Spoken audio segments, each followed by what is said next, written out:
ஃபாஸ்ட்டாக நல்லா க்ரோ ஆகிறதுக்கு இந்த ஒரு ஹேர் ஆயில் யூஸ் பண்ணி பாருங்கள். இதுக்கு ஒரு 4 செம்பருத்தி பூ எடுத்துக்கோங்க. அது கூட தலையும் எடுத்துகிட்டு 1 ஸ்பூன் அளவுக்கு வெந்தயம் எடுத்துக்கோங்க.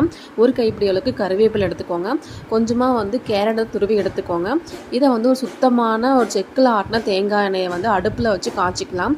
காய்ச்சதுக்கப்புறமா நம்ம காட்டணும் இல்லையா, இந்த இலைகள் பூ எல்லாத்தையுமே மிக்சியில் போட்டு நல்லா அரைச்சிக்கோங்க. குறைன்னு அரைச்சதுக்கப்புறமா எண்ணெய் சூடானதுக்கப்புறமா நம்ம கேரட்டை போட்டு நல்லா பொரிய விட்டுடலாங்க.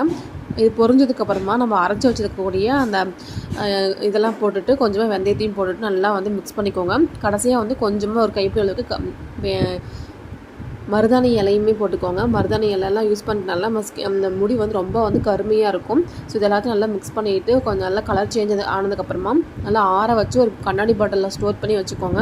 டெய்லி நீங்கள் எண்ணெய் தேய்ச்சிட்டு வரும்போது உங்கள் முடி நல்லா ஃபாஸ்ட் அண்ட் க்ரோவாக வளருங்க. நல்லா கருகருன்னு வளரும். அது கண்டிப்பாக ட்ரை பண்ணி பாருங்கள். இது ஆண்கள், பெண்கள், குழந்தைங்கள் எல்லாருமே